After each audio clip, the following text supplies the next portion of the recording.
jujur. Nah ini saudara, bahasa yang masuk jujur. Sebelum menonton video Om Johan tentang belajarlah, saya kemarin sampai masuk di titik mengolok firman.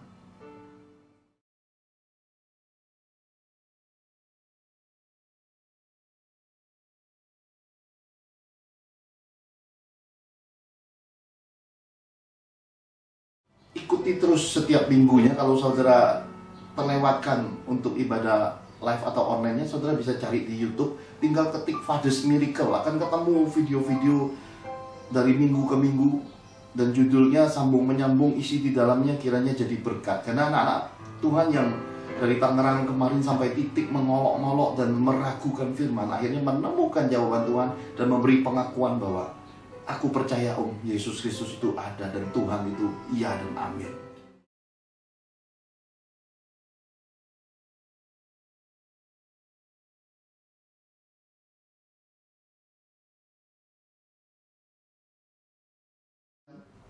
Tiga hal yang membuat kehidupan kita, kekristenan kita, memasuki kesalahan yang fatal, kekeliruan, dan pada akhirnya berakhir dengan kebuntuan, kehancuran, kebinasaan, bahkan harga yang mahal di masa depan.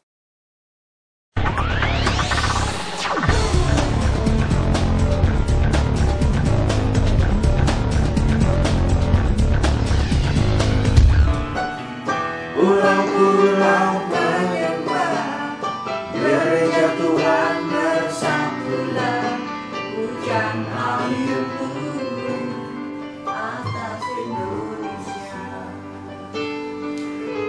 Hujan air turun atas Indonesia. Hujan air turun Atas Indonesia. Anugerahkan kasih-Mu, dan biar Roh-Mu yang kudus mengurapi setiap kami, anak-anak-Mu yang mencari wajah-Mu, yang menaikkan ucapan syukur, doa-doa dan mazmur di hadapan-Mu. Dan kiranya Tuhan memberkati gereja-gereja Tuhan yang mulai membuka tempat-tempat ibadah hari ini, untuk semua umat Tuhan, untuk datang berkumpul, mengangkat tangan, memuji, menyembah, bermazmur dan mengucap syukur di hadapan-Mu. Memberkati semua anak-anak-Mu yang ada di seluruh kota, bahkan di seluruh penjuru mata angin. Berkati semua Tuhan. Anugerahkan kasih-Mu, dan kami yang ibadah saat ini masih live online ini berkati lagi Tuhan. Di dalam nama Tuhan Yesus kami telah berdoa dan mengucap syukur. Mari semua kita cinta Tuhan sama-sama katakan amin. Shalom.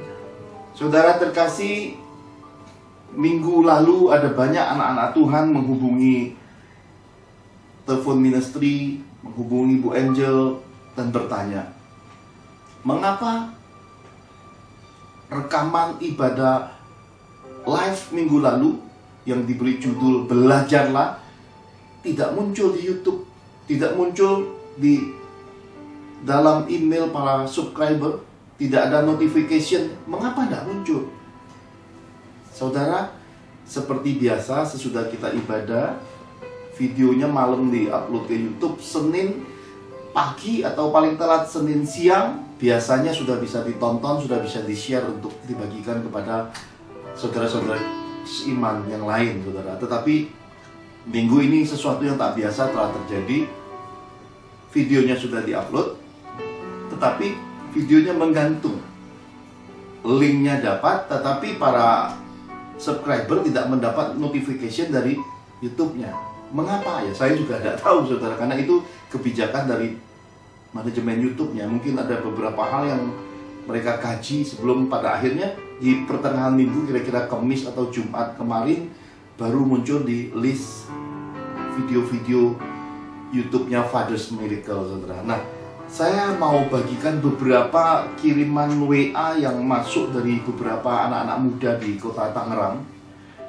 Ada beberapa hal yang menarik sehubungan dengan pesan Tuhan dan renungan firman pada hari Minggu lalu yang berjudul dan bertema Belajarlah. ada seorang anak muda dan beberapa anak muda, tapi saya bacakan hanya satu aja, saudara terkasih. Dikatakan gini, haleluya Om, jadilah kehendak Tuhan Yesus seperti yang Om Johan sampaikan lewat kesaksian firman-Nya. Anak muda ini mendengar siaran live yang sudah diberi berupa link YouTube khotbah minggu lalu yang temanya belajarlah. Dia mengirimkan pesan ini, jujur. Nah ini saudara, bahasa yang masuk, jujur. Sebelum menonton video Om Johan tentang belajarlah, saya kemarin sampai masuk di titik mengolok firman. Maka saya pun sebenarnya ada merasa sedikit kesan dari Roh Kudus, karena di tengah-tengah khotbah tiba-tiba ada suatu hal yang nampak ganjil, karena di sana secara harfiah saya menangkap sebuah pernyataan yang tak lazim bahwa anak-anak Tuhan itu tidak mudah disesatkan. Meskipun Alkitab, Bible, meskipun Injil terbuka, bisa dipakai pihak manapun dengan motivasi apapun, dengki sekalipun, bagi anak-anak Tuhan itu tidak berharga. Nah itu saudara, ternyata pesan ini merupakan rema bagi beberapa anak-anak muda yang dijangkau Roh Kudus. Dan ternyata feedbacknya luar biasa. Saya kemarin sampai masuk di titik mengolok firman. Ini anak Tuhan saudara, orang-orang Kristen sudah sampai titik di mana ada banyak pertanyaan dalam kehidupan, dalam iman, dalam batinnya, dalam kehidupan sehari-harinya tidak dijawab, tidak terjawab, dan menjadi sebuah pertanyaan yang sampai titik mengolok firman. Dan lagi dikatakan dia ragu akan kebenaran Alkitab. Ternyata Roh Kudus menjawab lewat khotbah belajarlah kemarin. Anak muda ini menemukan jawaban Tuhan yang sesungguhnya. Apakah agama ini ciptaan si jahat? Pertanyaannya. Karena ada banyak sekali pernyataannya dikatakan, kok orang karena agama jadi mengkotak-kotakan. Nah ini sebuah pengamatan yang akhirnya dijawab Tuhan. Karena itu saudara, saya percaya terkadang Tuhan masih menyimpan yang tersembunyi di balik hikmat rema dan pelayanan dan juga pengabdian hamba-hambanya. Di sana ada banyak sekali suara remah roh, suara jawaban kehidupan, jawaban iman, jawaban Tuhan sendiri. Tetapi terkadang setan bikin huru hara, saudara. Kenapa setan bikin huru hara? Karena kalau di-upload masuk ke para subscriber notification-nya, tentu akan banyak orang yang akan menemukan jawaban-jawaban yang luar biasa dari Tuhan. Maka terkadang hal-hal yang nggak masuk akal terjadi, ditahan-tahan saudara. Akhirnya baru kami ke Jumat kemarin baru masuk di listnya video-video Father's Miracle. Tetapi kita di dalam Tuhan sekali lagi tidak mengejar jam tayang, tidak mengejar popularitas. Kita melakukan bagian kita, memberitakan firman Tuhan secara murni, mengabarkan kabar baik Tuhan. Selebihnya semua kita kembalikan pada kemuliaan dan kehendak Tuhan, supaya semua pelayanan dan penginjilan ini tetap mencapai kehendak Tuhan yang sempurna, dikenan Tuhan, dan jadi media, jadi kebenaran, jadi buah iman yang dapat diuji, dapat dibuktikan, dan dapat dikecap oleh banyak orang. Nah saudara, hari ini kita akan masuki kebenaran firman. Masih nyambung saudara, saya renungkan sampai semalam, sampai pagi, masih nyambung kebenaran firman Tuhan. Maka ikuti terus setiap minggunya. Kalau saudara terlewatkan untuk ibadah live atau online-nya, saudara bisa cari di YouTube, tinggal ketik Father's Miracle, akan ketemu video-video dari minggu ke minggu, dan judulnya sambung menyambung, isi di dalamnya kiranya jadi berkat. Karena anak-anak Tuhan yang dari Tangerang kemarin sampai titik mengolok-ngolok dan meragukan firman, akhirnya menemukan jawaban Tuhan dan memberi pengakuan bahwa aku percaya Om, Yesus Kristus itu ada dan Tuhan itu iya dan amin. Karena itu saudara, saya percaya ini waktunya kita untuk menemukan kebenaran di masa-masa ini, yaitu kebenaran yang sungguh-sungguh datang dari Tuhan. Bukan kebenaran yang klise, kebenaran yang berselimutkan agamawi, kebenaran yang didompleng oleh banyak kebutuhan-kebutuhan orang-orang rohani, kebenaran yang tidak menjadi jawaban bagi kita. Tapi tahun 2020 ini kiranya semua kebenaran Tuhan tersingkapkan, terbukakan, dapat diterima, dapat diraih oleh sebanyak mungkin orang-orang yang sungguh-sungguh ingin mencari jawaban dalam kehidupan ini.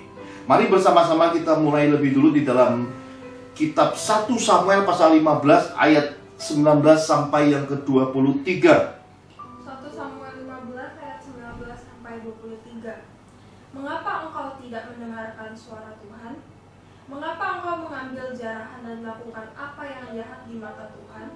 Lalu kata Saul kepada Samuel, aku memang mendengar suara Tuhan dan mengikuti jalan yang telah disuruh Tuhan kepadaku.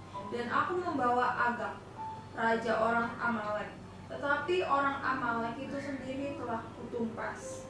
Tetapi rakyat mengambil dari jarahan itu kambing domba dan lembu-lembu yang terbaik dari yang dikhususkan untuk ditumpas itu, untuk mempersembahkan korban kepada Tuhan Allahmu di Gilgal.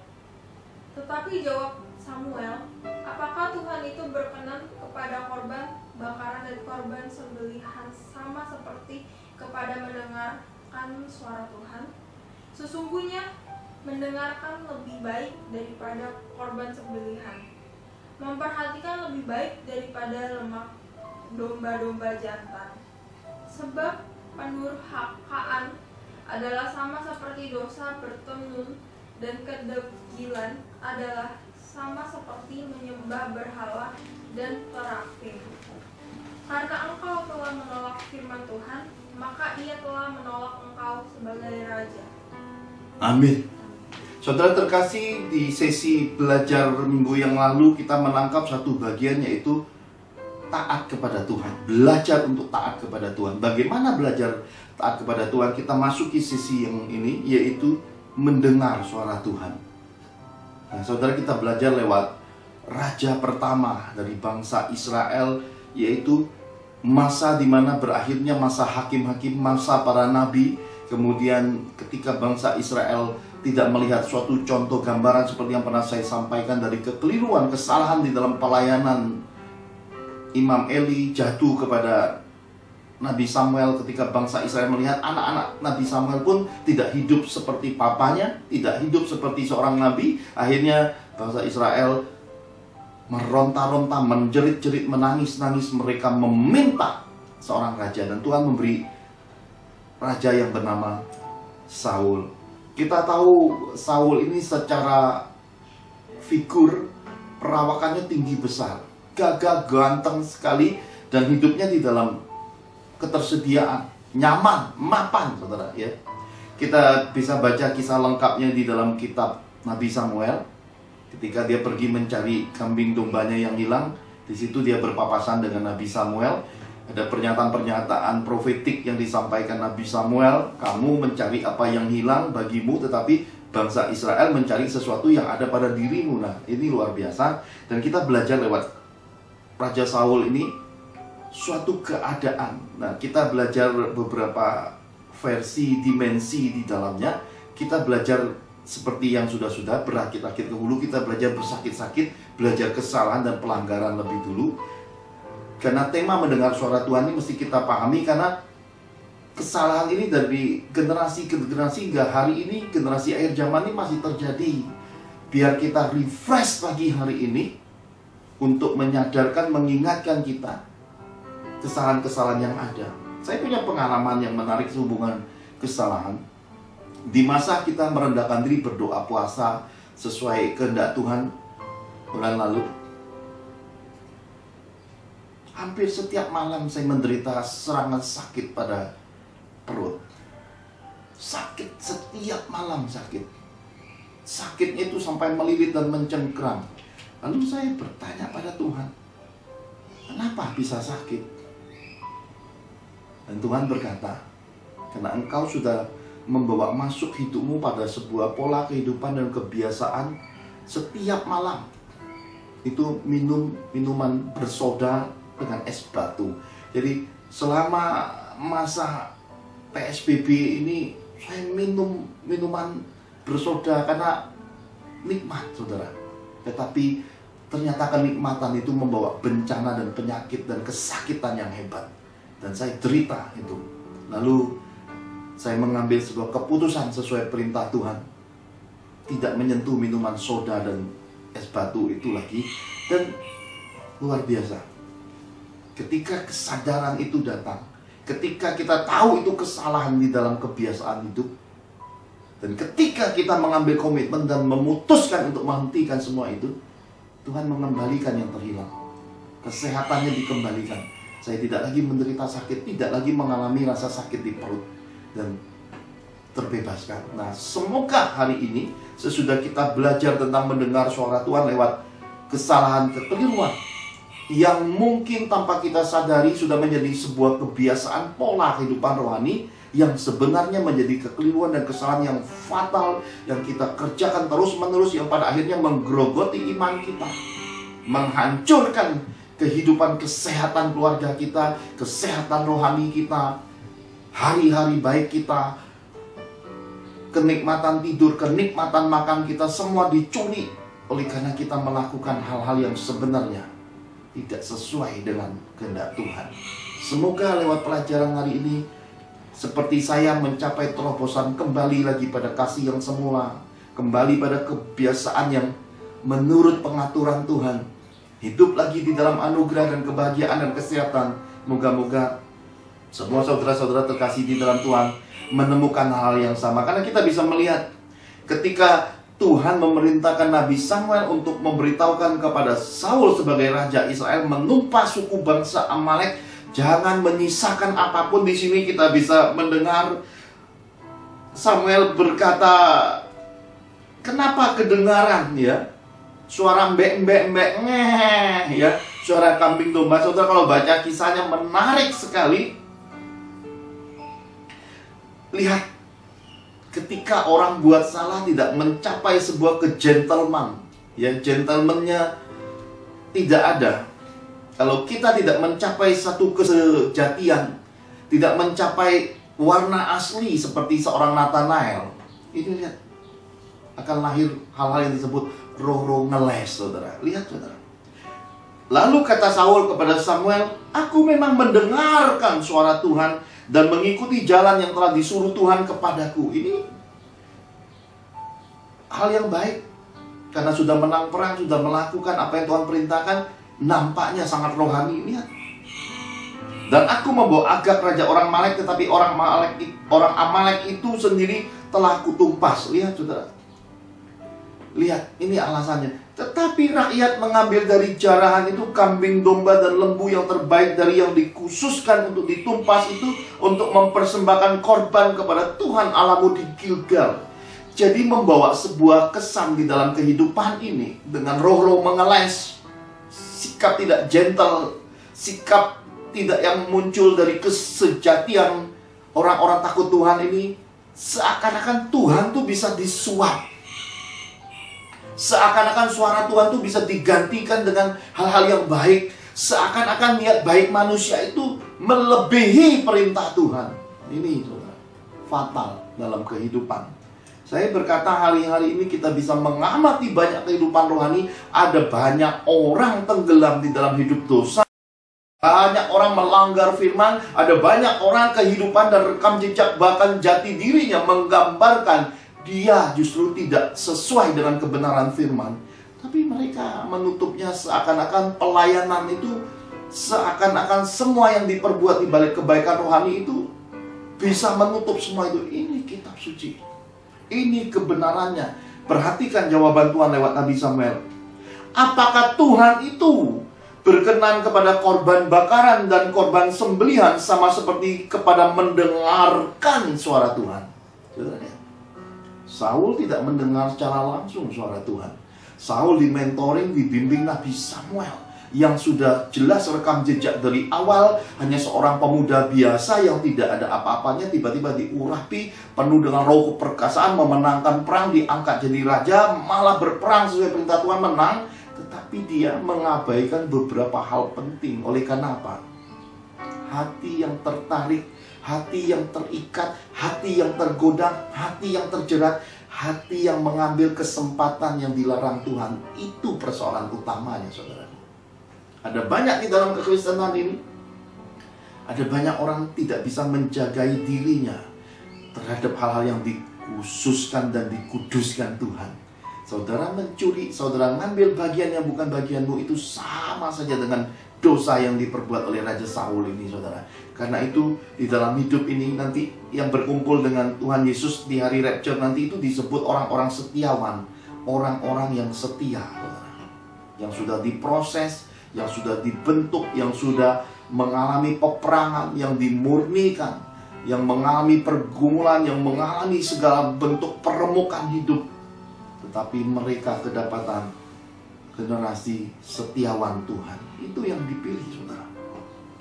Dan apakah Tuhan itu berkenan kepada korban sembelihan sama seperti kepada mendengar suara Tuhan?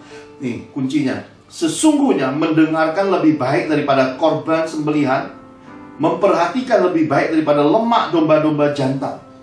Tuhan tuh lebih senang orang yang taat.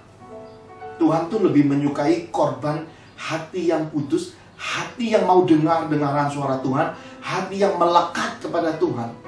Semua hal-hal baik yang kita anggap di balik kegiatan sosial, di balik kegiatan-kegiatan manusiawi, itu tingkatannya di dalam pengalaman kehidupan kitab suci.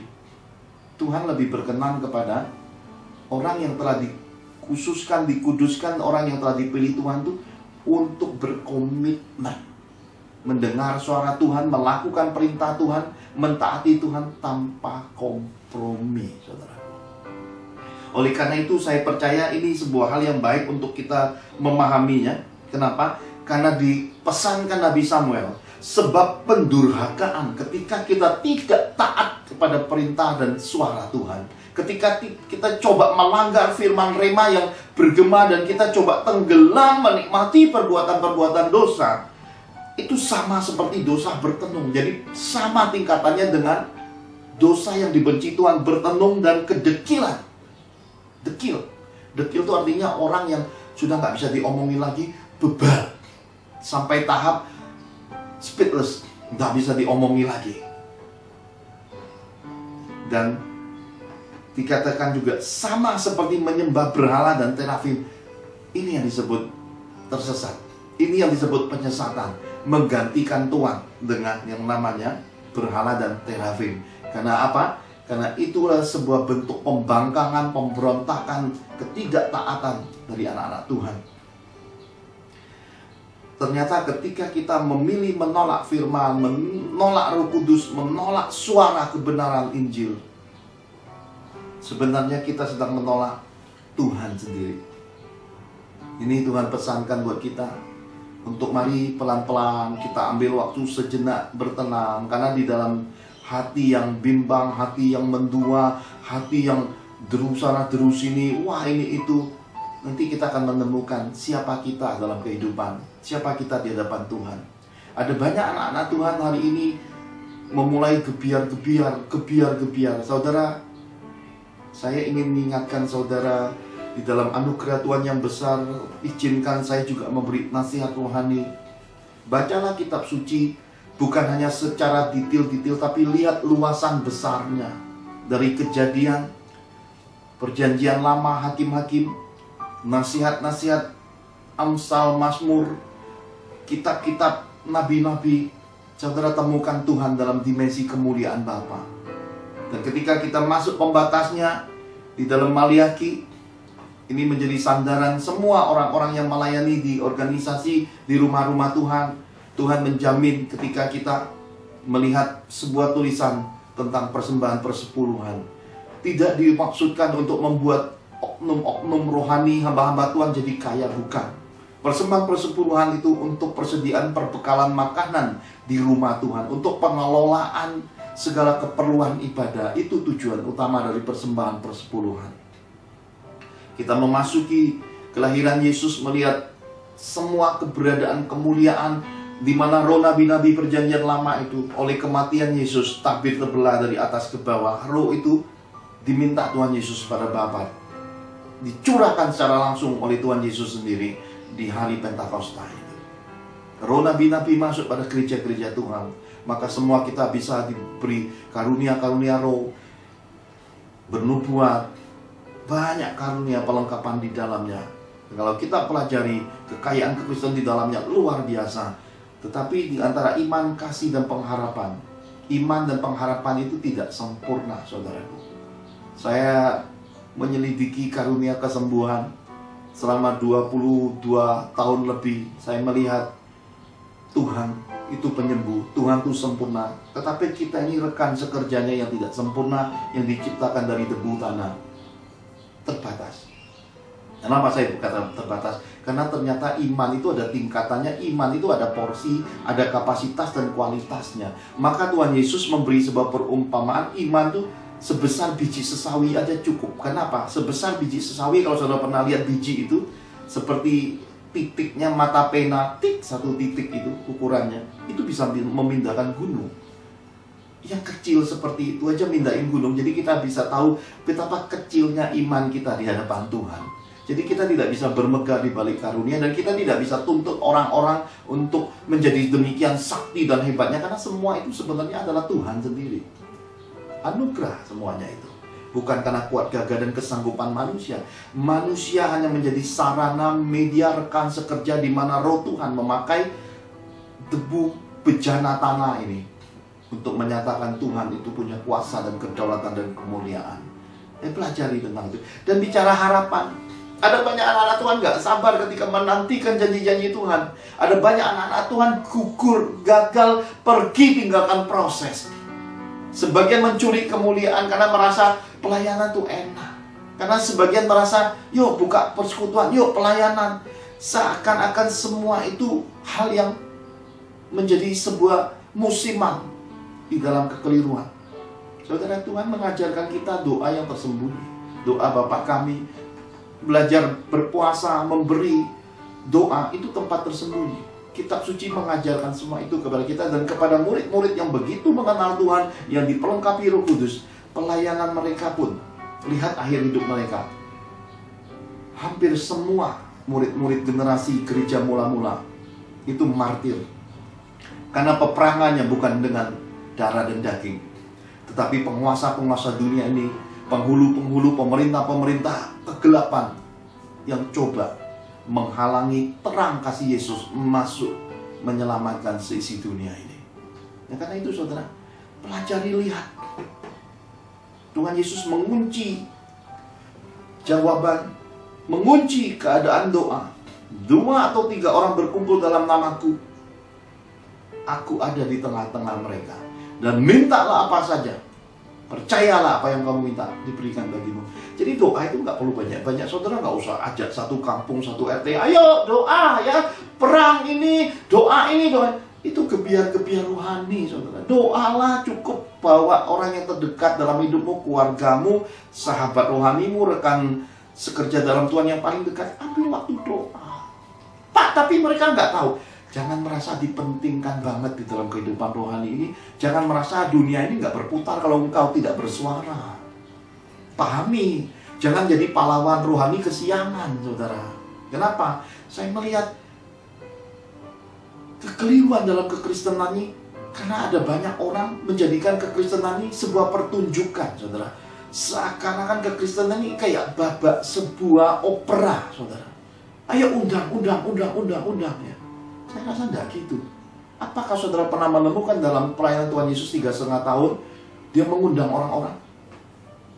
Enggak, saudara.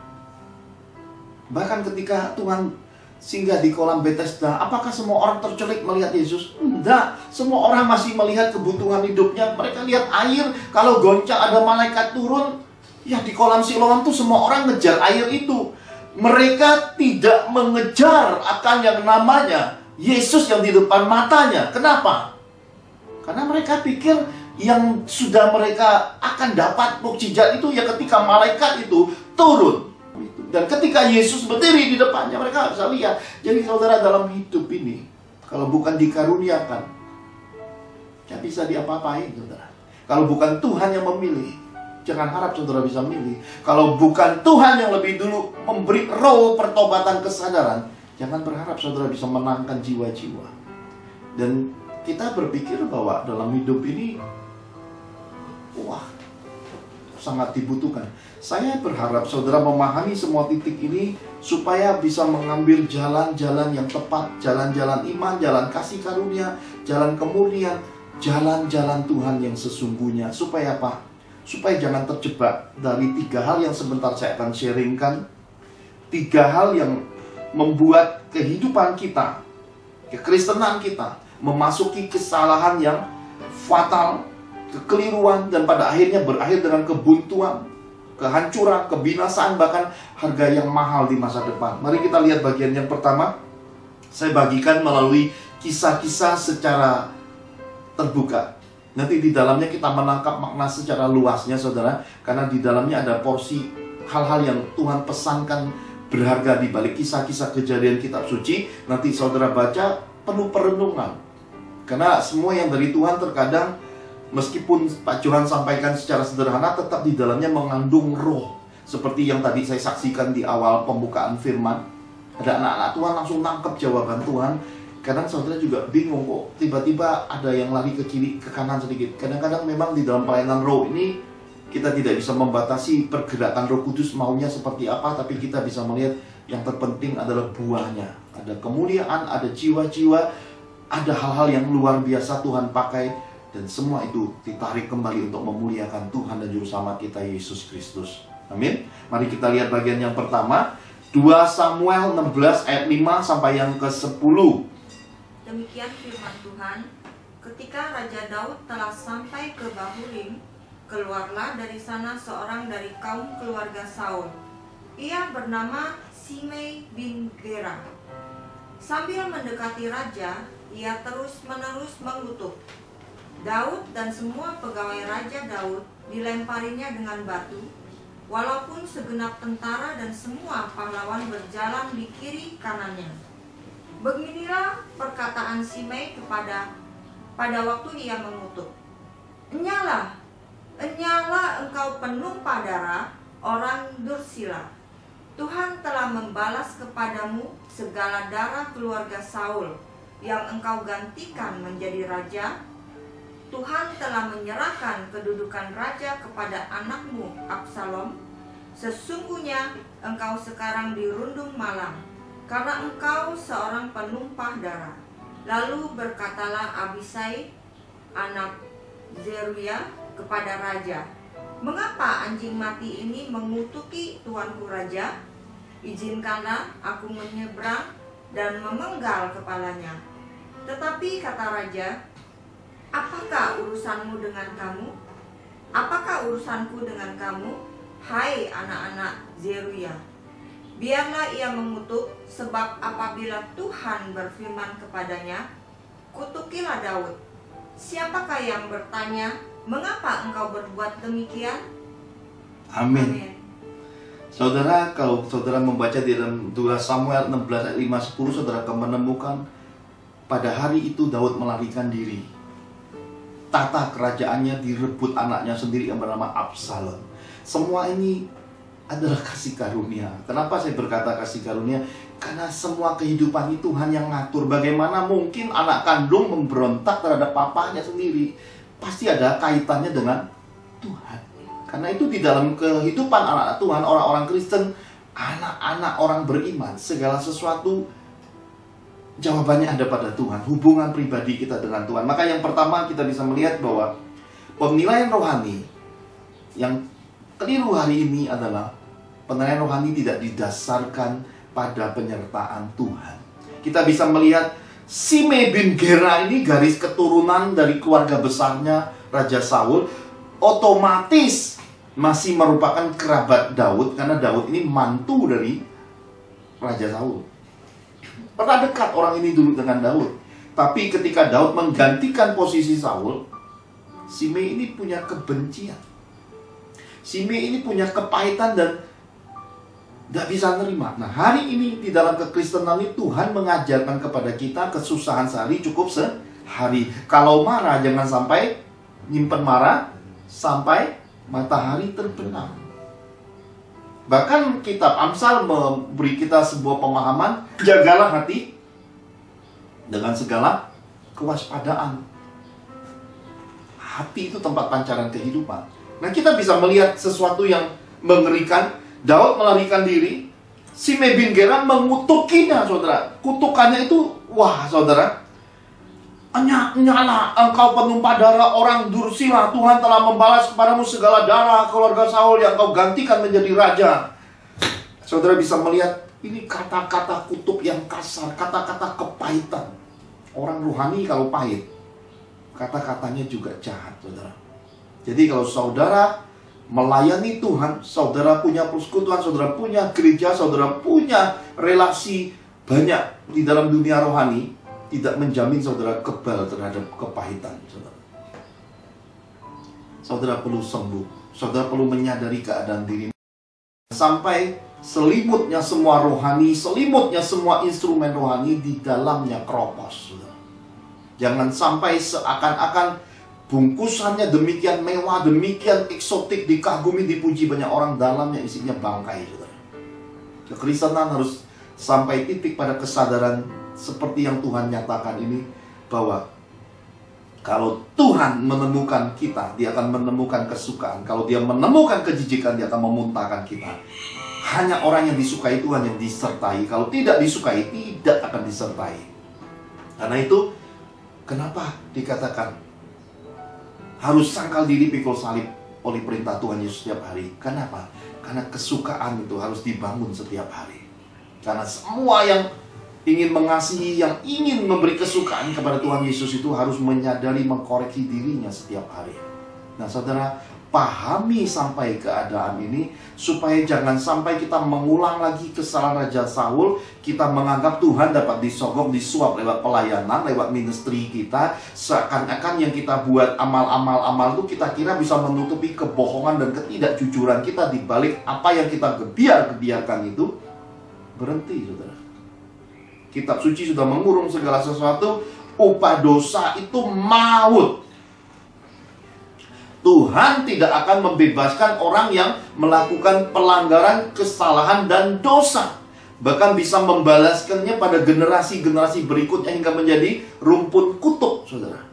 Karena itu saya selalu ingatkan kepada anak-anak Tuhan, kita hidup bukan untuk diri kita. Kita bertanggung jawab terhadap harta pusaka yang Tuhan titipkan kepada kita, yaitu rumpun keluarga kita. Ada banyak anak-anak Tuhan setelah mendengar khotbah-khotbah ini di berbagai belahan benua, beberapa negara, saudara, sudah berinteraksi dengan kami. Mereka meninggalkan cara hidup lamanya. Mereka melepaskan semua kekeliruan, kesalahan, dan pelanggaran hidupnya. Kenapa? Karena mereka baru menyadari dan bisa melihat sepenuhnya dalam hidup ini bahwa ada banyak sekali kehidupan yang sudah dijalani berbulan-bulan, bertahun-tahun. Kehidupan yang sebenarnya mendukakan roh Tuhan. Kehidupan yang tidak sesuai dengan firman Tuhan. Kenapa? Karena dibutakan oleh keinginan, oleh nafsu-nafsu, oleh berbagai ilah-ilah dunia ini.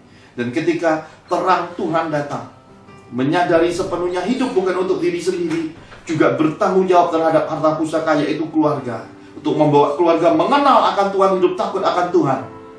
Membawa anak-anak Tuhan pada akhirnya masuk lagi pada kasih yang semula. Mereka berbalik kepada kasih Tuhan, kebenaran firman, kembali hidup dalam kesucian, kekudusan Tuhan. Ini penting untuk kita tangkap betapa kami bersuka cita di balik pekabaran Injil ini. Meskipun tidak berjumpa dengan banyak anak-anak Tuhan di Belgia, di Belanda, Amerika, Jerman, dan berbagai negara yang ada, bahkan kota-kota pulau-pulau yang ada, kami bersuka cita untuk melihat anak-anak Tuhan menemukan Tuhan lewat pekabaran Injil yang murni ini. Ini anugerah Tuhan yang besar. Dan apa yang menjadi kesalahan selama ini yang dibuat oleh seorang Simei bin Gera ini, mengutuki orang yang disertai Tuhan. Kenapa saya berkata disertai Tuhan? Karena kita bisa melihat bahwa Daud tidak pergi mengungsi seorang diri. Berjalan bersama Daud itu pasukan besar, orang-orang gagah perkasa, orang-orang yang rekam jejak kepahlawanan, peperangan yang gak pernah kalah, yang tangguh, yang rela memberi nyawanya, yang bahkan pernah mengambil air di perigi Yerusalem, saudara. Orang-orang yang merelakan nyawanya untuk melayani Tuhan lewat bimbingan Raja Daud. Jadi Simei bin Gera dibutakan oleh kepahitan, dibutakan oleh luka, dibutakan oleh kebencian, hingga tidak bisa melihat Daud sedang berjalan dengan orang-orang besar. Maka dia mengata-ngatai, dan Daud juga adalah satu sosok pribadi yang terpuji, saudara. Dia tidak pernah ambil kesempatan, dia tidak pernah umbar emosi, tidak pernah mengizinkan suatu keadaan membuat pada akhirnya, wah, aku bisa hancurkan, aku bisa balas lebih dan bisa bungkam, atau berbagai cara untuk membuat suara-suara jelek itu tidak muncul lagi. Daud merelakan. Dalam hidup ini kita harus belajar merelakan, saudara. Kalau itu dari Tuhan, kita mesti rela. Enak tidak enak, bersuara seperti apapun, izinkan semua itu terjadi. Tidak usah dilawan, tidak usah dimanipulasi, tidak usah dimanuver dengan politik-politik rohani. Seakan-akan kita coba, wah, bungkus ulang semua. Nggak usah, saudara, nggak usah. Biarkan aja. Daud punya hal yang sama. Kita bisa melihat ketika satu pasukan besar ini dipimpin oleh seorang jenderal yang bernama Abisai ini datang pada Daud berkata, lihat, orang kepahitan, orang luka, orang yang benci di dalam kehidupan rohani disamakan dengan apa? Mengapa anjing mati ini mengutuki tuanku raja? Nah, anjing mati itu persamaan dengan orang kepahitan, orang terluka, orang yang menyimpan benci di dalam kekristenan ini. Lihat, saudara. Apa sih buah di balik luka, kepahitan, dan kebencian lewat suara-suara yang kita umbar seperti Simei bin Gera ini? Lihat, ada roh Abisai. Izinkan aku menyeberang, dan memenggal kepalanya. Lihat, saudara. Harganya ngeri, kematian, saudara. Karena itu lidah ini jangan sembarang digemakan, jangan sembarang ngucap hal-hal meleter. Hal-hal yang dibalik kepahitan, luka, dan kebencian itu jangan diumbar-umbar. Saudara sadar tidak sadar bahwa seperti yang Tuhan pesankan, setiap perkataan yang kita gemakan harus dipertanggungjawabkan di hari penghakiman. Jangan sembarang ngomong, benar. Apalagi kalau nggak tahu menahu soal suatu perkara, jangan sembarang ngomong, karena nanti ikut-ikutan menghakimi. Jangan. Karena kalau saudara melakukan bagian-bagian seperti itu tanpa sadar, saudara curi kemuliaan Tuhan, saudara langgar firman Tuhan, nanti berhadapannya langsung sama Tuhan, berat, saudara. Ya. Lihat, Daud ini bijak. Apakah urusanku dengan kamu, hai anak-anak Seruya? Biarlah ia mengutuk. Lihat, Daud ini pendamai. Kenapa? Karena Daud lebih mementingkan penyertaan Tuhan. Hari ini ada banyak anak-anak Tuhan lebih mementingkan pelayanan, kesibukan seperti seorang Marta. Ngejar jam tayang pelayanan, sibuk terus di dalam hidup ini. Maka kita bisa melihat perputaran musiman kekristenan sebelum pandemi itu adalah foto-foto berbagai, ya tidak salah sebenarnya, tapi menjadi sebuah kesalahan ketika tujuan motivasinya sudah lari dari kehendak Tuhan. Kita mulai memberhalakan hamba-hamba Tuhan, apalagi yang merek-merek, apalagi yang datang dari import. Kita masuk pada dimensi kekristenan yang akhirnya kayak buka restoran Padang, saudara. Kam, ini loh menu baru nih loh. Ini datang dari Afrika, ini Amerika, ini anak kita jual kota, pulau, benua. Kita lupa, kitab suci mengurung semua bangsa di dunia ini. Cuma Israel yang disanjung sebagai anak kandung, Israel lahiriah. Tetapi oleh kasih karunia di dalam Tuhan Yesus, semua orang diadopsi lewat Tuhan Yesus. Seluruh bangsa diberi kemerdekaan untuk menerima kasih karunia, jadi Israel rohani. Kita dengan semua bangsa di dunia, Yesusnya sama, rohnya sama, firmannya sama. Meski bahasanya lain, tetap pengertiannya sama. Roh yang akan memberi pengertiannya. Jadi kita nggak usah menaruh kuk di bawah perhambaan rohani lagi, saudara. Itu penyesatan, kekeliruan yang fatal. Apakah bangsa kita kekurangan hamba-hamba Tuhan? Saya rasa tidak. Orang-orang hebat banyak di bangsa kita ini, hamba-hamba Tuhan yang berhikmat, pengertian, berpendidikan, berpengetahuan banyak atas bangsa kita ini. Saudara bisa lihat, cuma kita kadang menutup diri kita untuk kita merasa yang lokal nggak enak. Saudara belum belajar tentang kehidupan. Saya beritahu saudara, anggur yang saudara beli dari luar negeri yang dikatakan apa itu, autumn atau apalah, yang pokoknya tanpa biji, yang enak, yang manis, yang apa, belum tentu lebih mahal dari jambu klutuk, saudara. Jambu klutuk dari lokal, manggis dari lokal, harganya bisa sebanding dengan anggur yang sudah keliling naik kapal kemana-mana, yang sudah keluar masuk migrasi. Yang lokal itu kalau saudara pahami, belum tentu kalah. Dan bisa jadi lebih berharga, lebih menarik. Ke pasar, oh beli ayam, wah ini barang import, ayam import, ya. Kakinya ada cap migrasinya, ya. Kalah sama ayam kampung. Ayam kampung lebih mahal harganya. Karena itu jangan sembarang dalam kehidupan rohani ini. Jangan bikin lagi kasta-kasta dan banding-banding dan mengkultuskan, mengambil yang satu, menyepelekan yang lain. Itu bodoh sekali. Sekarang saya juga boleh sedikit bermegah, tidak bermaksud apa-apa, ingin ajak saudara sharing sejenak. Buka YouTube, ketik nubuatan tahun 2020, akan muncul seluruh bangsa, semua hamba Tuhan sedunia, saudara. Siapakah yang menyatakan krisis terjadi di tahun 2020 ini? Enggak ada. Sedikit, cuma satu mungkin saudara, yang saudara dengar suaranya hari ini. Kenapa? Karena itulah Tuhan menyatakan dia pilih semua bangsa. Dia pilih saudara, dia pilih saya, dia pilih anak-anak kita, dia pilih keluarga kita.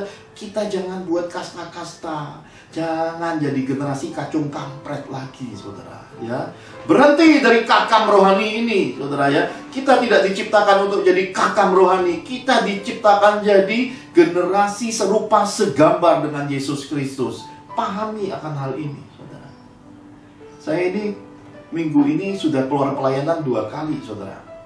Pelayanan pertama, seorang ibu yang sangat cinta keluarga menghubungi Bu Angel dan berkata, kapan ya selesai pandemi? Aku pengen banget Pak Johan doakan orang tuaku. Ibu ini memiliki seorang mama yang sudah berumur lebih dari 80 tahun. Katanya sudah terbaring.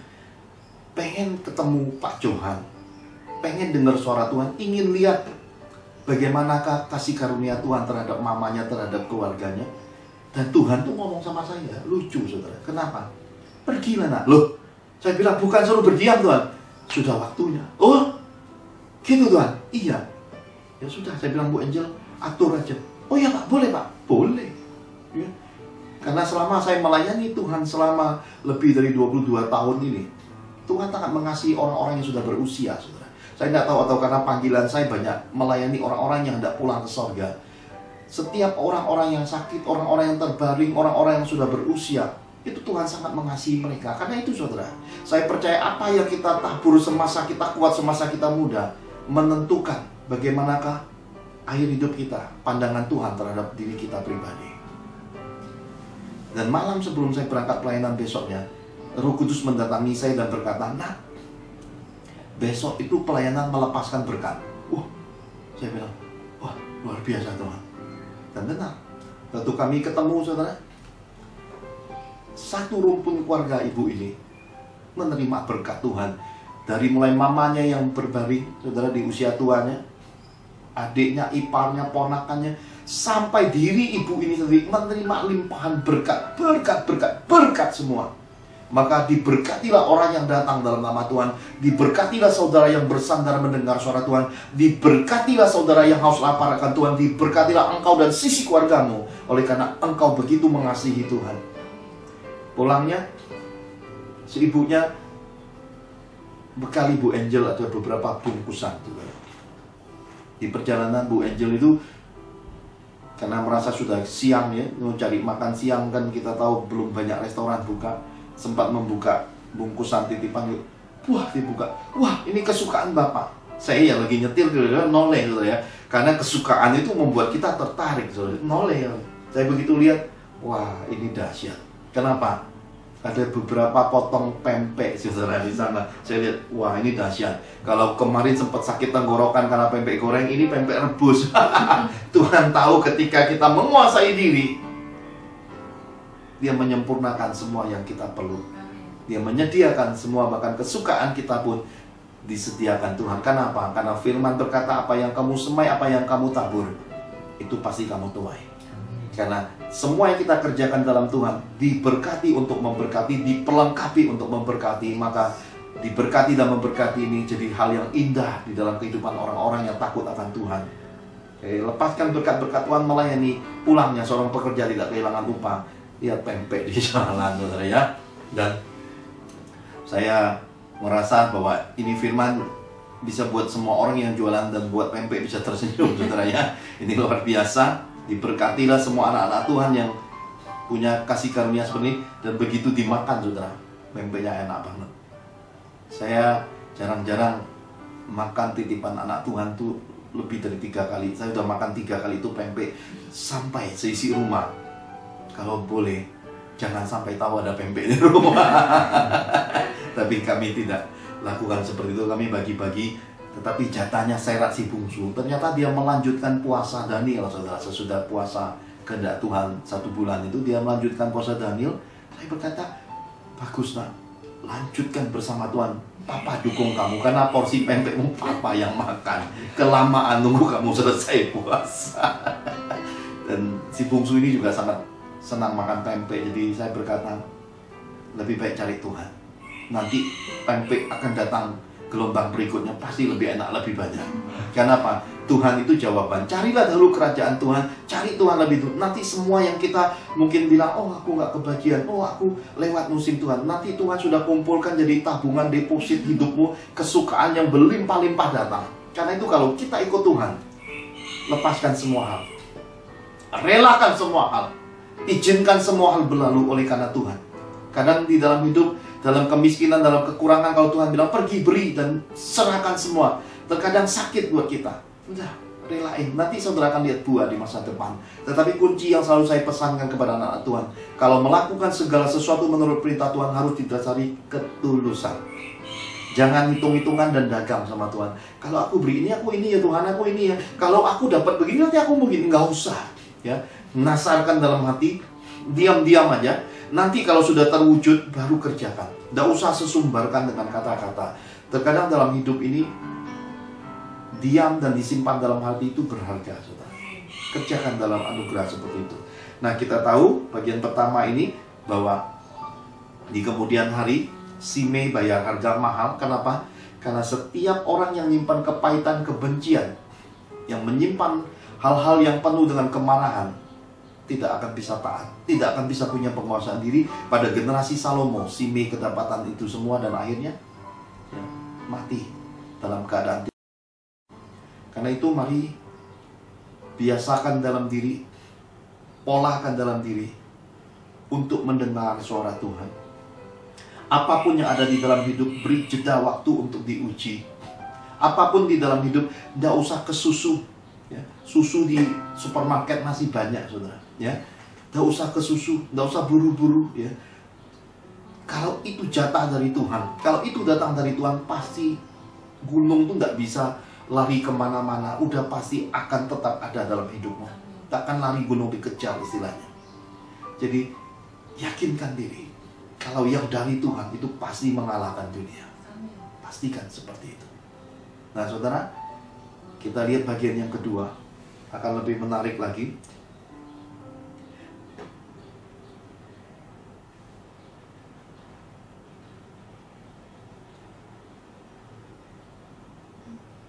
Satu Samuel 26 ayat 8 sampai 12.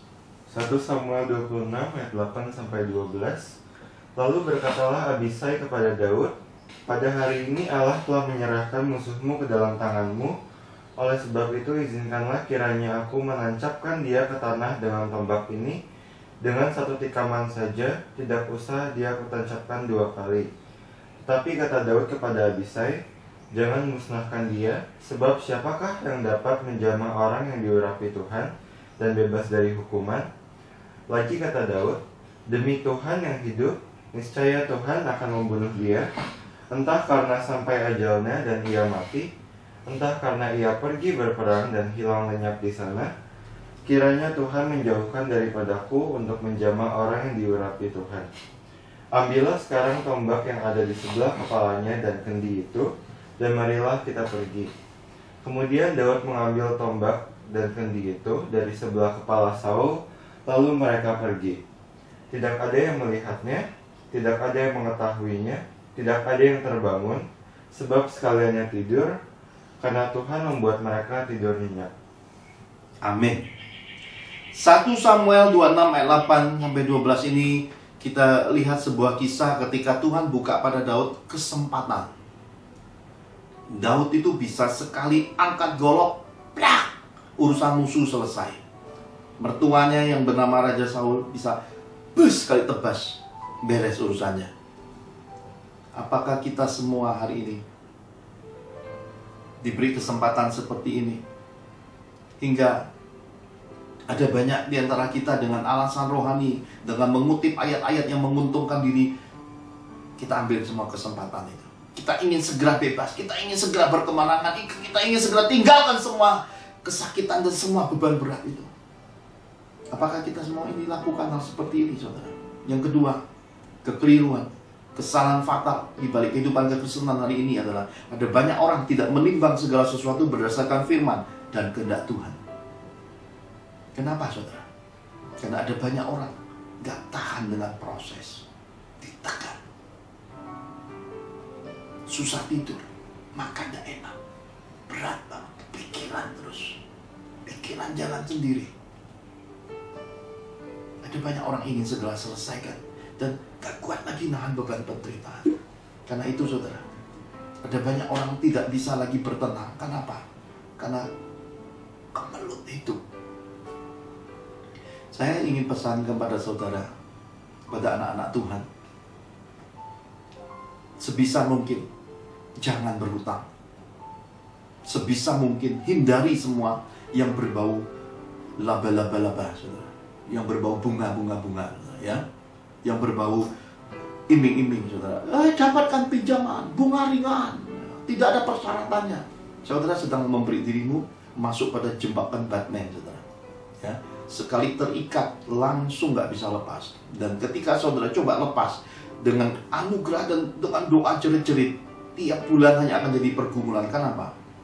Karena bunga dunia ini, semua jerat dunia ini akan membuat saudara bukan bebas merdeka, akan semakin tenggelam, akan semakin menuju kehancuran. Dan pada akhirnya kesehatanmu digerogoti, hari-harimu, hari-hari baikmu, hari-harimu penuh sukacita itu tidak ada lagi digantikan dengan kecemasan, kegemasan. Pada akhirnya umur gak panjang, saudara. Jangan. Hindari selama hal nggak ada pentingnya. Hindari keinginan. Kalau bukan satu keterpaksaan, jangan berutang. Coba saudara renungkan. Gampang nggak gesek kartu kredit? Seret. Ya. Mau beli apa? Seret. Saudara sedang potong hatimu sebenarnya. Seret. Kalau ada duit bayarnya gampang. Nggak ada duit, saya beritahu saudara, itu menggulung, dan ketika saudara bayar bunga berbunga, ya. Judul lagunya Bukit Berbunga, sepanjang bukit hidup saudara bunga semua, bunga hutang, saudara. Dan akhirnya apa yang terjadi? Itu bunganya bukan bunga yang baik, bunga tai ayam semua, keracunan lah saudara. Jatuh sini bau keracunan, jatuh sini bersin, ini masuk kuman. Akhirnya yang terjadi adalah kita yang memulainya dari keinginan kita, gesek sana, gesek sini, utang. Jangan. Saya pernah mengalami, maka saya bisa bagikan betapa pentingnya semua difilter dengan firman Tuhan dan kehendak Tuhan. Karena semua yang dari Tuhan itu pasti mengalahkan dunia. Saya pernah mengalami itu pada masa-masa terakhir-akhir ini. Bahkan satu rumpun keluarga kami, semuanya mengalami persoalan itu, tertekan. Tapi di tengah kesulitan seperti Tuhan nyatakan ketika saya khotbah di GBI Indovision, saudara. Tahun lalu Tuhan berkata, tahun kesusahan terakhir saya, dan ternyata tahun ini semua orang sedang susah. Pak Johan tidak susah. Kenapa? Karena saya ada di perahu Yesus. Makin tinggi gelombang dan lautnya, makin ikut terangkat. You raise me up. Tuhan angkat sehingga aku berdirinya di atas gunung batu. Hingga di tengah kesulitan, semua orang yang bangunan pasirnya hancur, stres, saya bisa memandang dari jauh dan memberitahukan kepada mereka, tinggalkan, cepat ganti dasarnya. Carilah gunung batu Kristus, gunung batu Yesus. Hari ini semua pelayanan ini adalah buah dari kemurnian, buah dari ketekunan, buah dari kebenaran yang dipertahankan dalam kehidupan yang tidak lari dari proses. Bertahan dalam segala pencobaan dan keadaan. Selesaikan dengan cara Tuhan yang ajaib, saudara. Sesudah saya pelayanan berkat tempe itu, saudara, sehari kemudian malamnya Bu Angel dapat kabar ada orang kerasukan, kemasukan, dipegang beberapa laki-laki gak mempan, heboh. Tapi saya nggak bisa berangkat malam-malam karena nggak ada kendaraan. Akhirnya ditunda besok. Pagi-pagi kami berangkat. Semalam-malam saya menghadap Tuhan. Saya berkata, Tuhan, aku kok nggak mau ketemu orang yang main setan-setanan lagi, Tuhan. Saya kok rasanya nggak pengen lihat orang menyeringai, nggak pengen lihat manifestasi Tuhan. Semalam-malaman saya datang pada Tuhan dan saya bilang, Tuhan, kirim malaikat, selesaikan. Jadi sebelum hambamu datang, semua setan-setan sudah dipenjara. Biarlah hambamu datang. Datang dalam kasih-Mu, melayani Engkau saja. Gak usah ngurusi setan-setan lagi, Tuhan. Apalagi lagi musim pandemi, heboh-heboh begitu tuh nggak terlalu menarik, Tuhan. Saya bilang, Tuhan, itu sepanjang malam. Saudara, Tuhan jawab saya pagi-pagi. Ketika saya terjaga, Tuhan berkata, pelayananmu hari ini pelayanan damai sejahtera. Dan benar, saudara, kemarin, tepatnya hari Sabtu kemarin, kami pelayanan, itu isinya damai sejahtera. Dan ketika saya disuruh Tuhan memandang orang yang kerasukan dan kemasukan setan itu, yang ngamuk semalaman itu, yang memandang saya memandang kepadanya, dan Yesus ada di tengah-tengah kami. Damai sejahtera Tuhan turun. Saya melihat ada 1-2 butir air mata mengalir, dan ketika Tuhan berkata, tuntun dia untuk berdoa, saya ajak dia untuk lahir baru. Saya melihat warna mukanya, warna rohnya, warna jiwanya diperbaharui dalam kasih Yesus. Damai sejahtera mengalir. Wah, nyenengin banget. Nyenengin banget. Dan saya baru tahu selama ini apa yang kita buat, terkadang kita tidak mengerti, tapi ketika waktunya tiba, Tuhan menyatakan semua itu daripada Tuhan, karena kita jadi mengerti. Saya pernah dikirimi alpukat, saudara. Besarnya seperti ini, alpukat. Ini entah alpukat Bangkok, entah alpukat Lembang, ataukah alpukat gede banget. Saya nggak tahu lah, saudara, ya. Itu mungkin dari Bali, gede banget. Tapi ini karena saking senang lihat alpukat besar ini, Bu Angel itu ngambil bijinya aja ditanam. Karena rumah ini rumah berkat, tempat tinggalnya orang-orang yang diberkati Tuhan. Apapun yang ditaruh tumbuh. Kus Plus bilang, lempar tongkat jadi tanaman, ya. Kolamnya kolam susu. Di sini banyak susu, ya. Banyak banget. Kalau saya datang ke rumah saya tiap pagi, papa saya nyiram banyak. Wah, luar biasa. Susu di mana-mana, saudara, kebaikan Tuhan. Kalau saudara datang ke rumah saya hari ini, saudara akan lihat pohon mangga dengan daun-daun mudanya lambai-lambai akan nyapa saudara.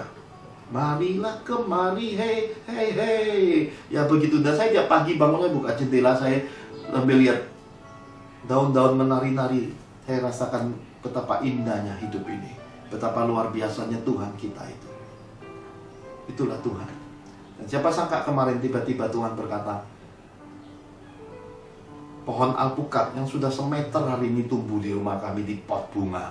Tuhan berkata, suruh tanam di tempat ini. Bu Angel bicara sama yang punya tempat. Aku ingin memberkati dengan pohon alpukat super. Ini gede banget.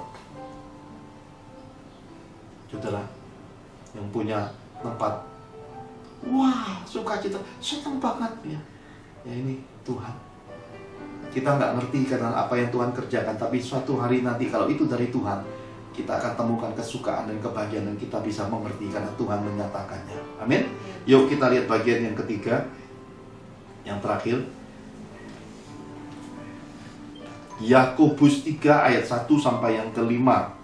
Saudara-saudaraku, janganlah banyak orang di antara kamu mau menjadi guru.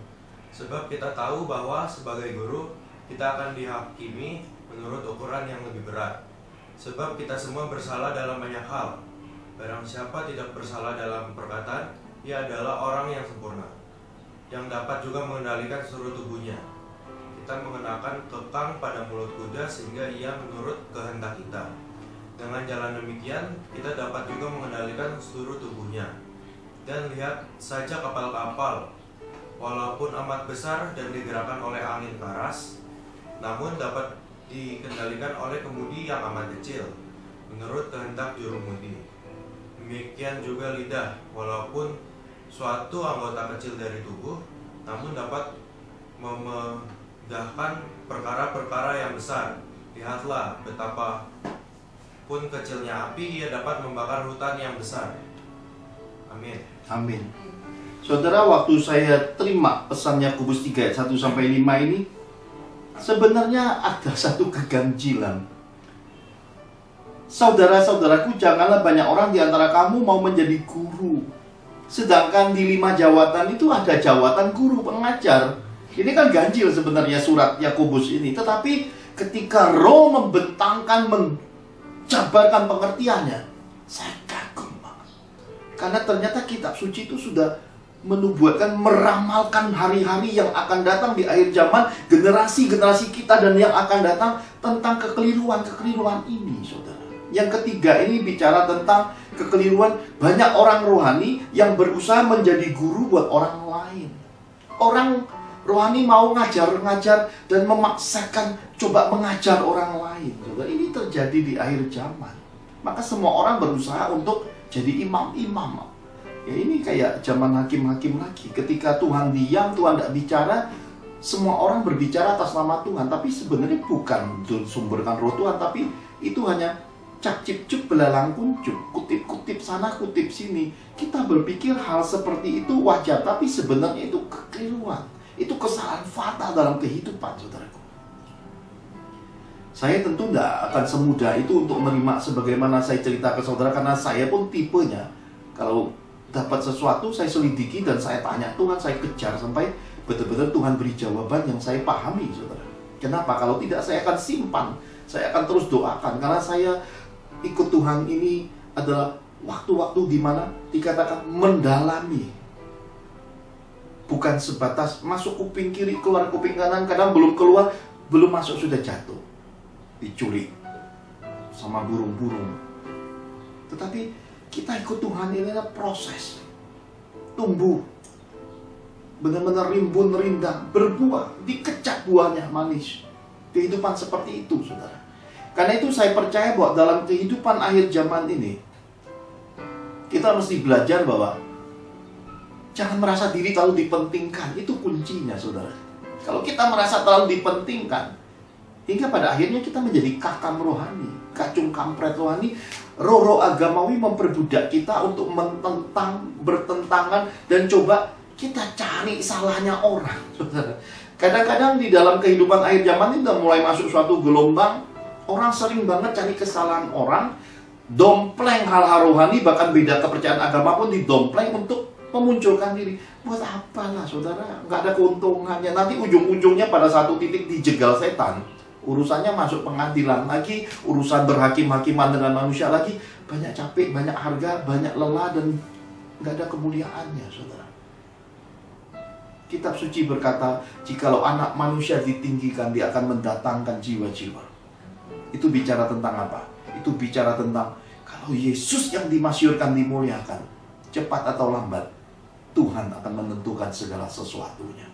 Hutang saudara pasti dia lunasi ketika saudara tinggikan dia, menyadari kesalahan, bertobat dari tingkah laku yang jahat. Tuhan Bapak yang baik, dia pasti jawab doa saudara. Segala yang saudara gumuli pasti akan Tuhan buat jadi indah. Saya semalam dapat kabar dari Jombang, mami saya pulang dari Amerika. 2 minggu ini saya cemas banget karena saya dapat berita setiap orang yang pulang dari luar negeri gak punya kelengkapan langsung dikarantina 14 hari. Saya gak berani kirim kabar ke si mami Bunda Heno ini. Kenapa? Saya takut beliau cemas karena roh Tuhan tuh sama saya itu ngobrolnya sampai titik itu. Gimana saya cerita ke anak-anak, ke Bu Angel, ke keluarga. Akhirnya jadi sebuah pergumulan doa. Kami berdoa, Tuhan melancarkan perjalanannya, Tuhan kirim malaikat mengawalnya. Dan semalam dikabarkan ke saya, Mami baru bangun, sudah sampai ke Jombang, lancar semua. Tuhan demikian luar biasa. Cerita semalam ke saya dengan penuh sukacita. Saya bilang luar biasa nih. Ini jawaban doa ketika kita nabur doa buat Mami pun dengar cerita kembaliannya. Wah, luar biasa. Dan hari ini beliau mungkin sedang berkesaksian di ibadah gerejanya. Jadi kesaksian yang indah bagaimana Tuhan menyertai orang-orang yang dikenalnya. Dan itu ditopang sama anak-anaknya, orang-orang yang mengasihinya. Karena itu kita nggak bisa hidup sendiri. Jangan merasa terlalu dipentingkan. Jangan merasa diri sendiri itu Superman. Superman itu saya sudah bilang, saudara, pakai celana dalamnya di luar. Ya, jangan jadi Wonder Woman juga pakai celana dalamnya di luar. Ya, nggak usah. Itu toko-toko dongeng, saudara ya. Udahlah, belajar sederhana aja. Kenapa? Hidup ini dinikmati, hidup ini dikecap. Kitab suci yang saya berkata, wah luar biasa. Saya kasih jawabannya, yang Tuhan kasih jawaban ke saya tentang yang luar biasa. Matius 10 ayat 24 dan 25. Ketika Tuhan Yesus sedang bicara tentang akhir zaman, ini pesan-pesan akhir zaman yang Tuhan pesankan. Tiba-tiba ada pernyataan Tuhan Yesus yang dicatat di dalam Injil Matius 10 ayat 24-25. Seorang murid tidak lebih daripada gurunya, atau seorang hamba daripada tuannya. Cukuplah bagi seorang murid jika ia menjadi sama seperti gurunya, dan bagi seorang hamba jika ia menjadi sama seperti tuannya. Jika tuan rumah disebut bersebul, apalagi seisi rumahnya. Kalau saudara baca, akan menemukan keganjilan. Tapi di balik keganjilan, yang ganjil ketemu ganjil, Matius ketemu Yakobus dirangkai. Itu jadi pesan buat kita generasi ini.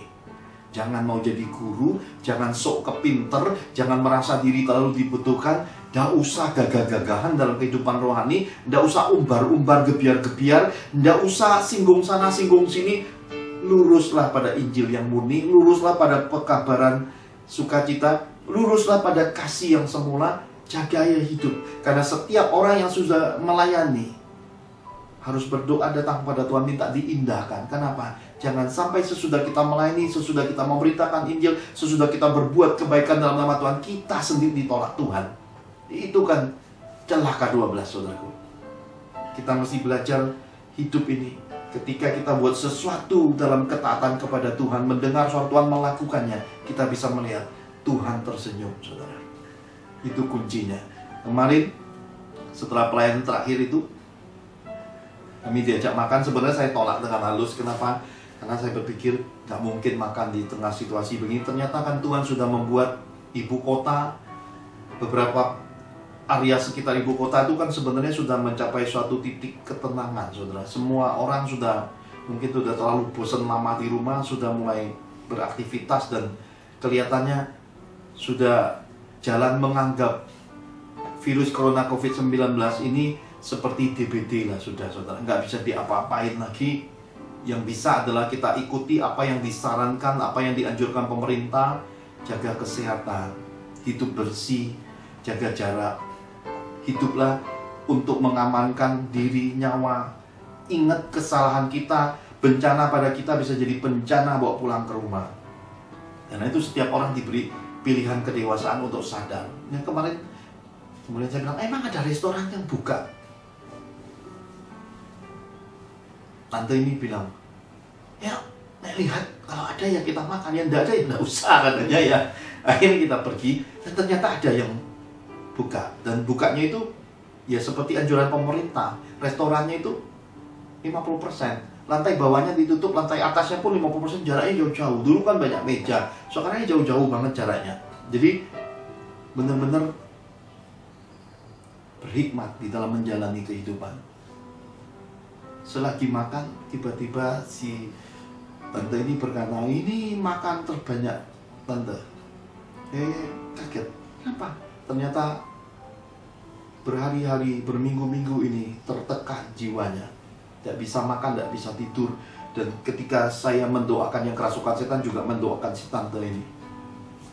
Tante ini mengalami kelepasan, dipenuhi Roh Kudus, dan dikembalikan Tuhan dalam pemulihan. Bisa makan enak, banyak makannya, saudara. Satu porsi habis, nasinya hampir satu piring hampir habis semua. Ya, jadi makan es buah lagi sama kami. Saya lihat sukacita. Sekali lagi, saudara, dalam anugerah Tuhan yang besar, lepaskan semua kekeliruan-kekeliruan dari 3 bagian yang Tuhan pesankan ini. Udahlah, saudara. Kalau saudara niat mau jadi guru, masuklah sekolah teologi. masuklah secara benar. Ikuti proses sekolahnya, kuliah yang benar, bikin skripsi, bikin tesis, bikinlah semua kewajiban untuk engkau diwisuda jadi S1, S2, S3. Jangan shortcut, jangan ambil jalan pintas. Karena kalau saudara menjadi pengajar, saudara harus masuk di dunia pengaturan, jadi panutan. Kalau saudara ingin mengajari orang, saudara juga harus lewati proses supaya ketika mengajari orang itu lengkap dari alfa hingga omeganya. Perdalami semua. Jangan tiba-tiba tuh jadi imam, nggak tahu asal usulnya, nggak jelas rekam jejak, nggak jelas kehidupan keluarga, nggak jelas, belum pernah ngalami karir sekuler, nggak pernah ini, tiba-tiba wah sudah begini. Saya rasa jangan jadi orang Kristen melayani pada tingkat karbitan, saudara ya. Jadilah orang-orang yang berbuah dan matang di pohon, saudara. Karena yang matang di pohon itu mahal dan berharga dan memang disukai banyak orang. Jadilah pendamai Tuhan dalam kehidupan, supaya kehidupan ini setiap orang melihat dan mendengar suara Tuhan, membawa pulang damai sejahtera, dipulihkan di tengah keluarganya. Bagian kita, seperti yang saya sampaikan dalam edisi Belajarlah, kerjakan sedikit, kerjakan banyak. Nggak penting sedikit dan banyaknya. Yang penting semua itu kita tahu dari kehendak Tuhan, upahnya sama. Anugerah Tuhan atas semua kita. Mari kita tutup di dalam doa, dan kita akan tutup juga di dalam doa berkat. William Serat akan tutup di dalam doa. Mari kita berdoa sama-sama.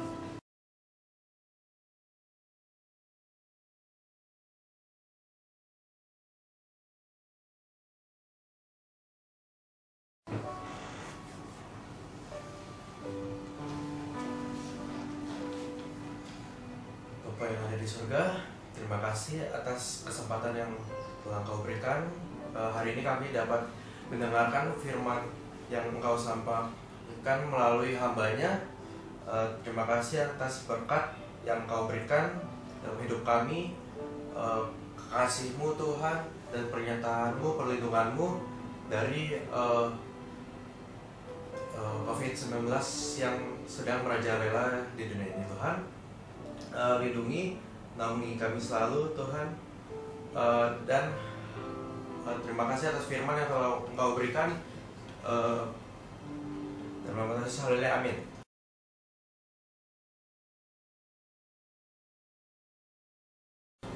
Mari dimanapun kau berada, kau beserta keluargamu yang ikuti ibadah online ini, angkat kedua tanganmu sama-sama. Kita akan akhiri ibadah kita, tapi kita tahu bahwa Tuhan tinggal tetap lewat kebenaran firman, lewat rohnya.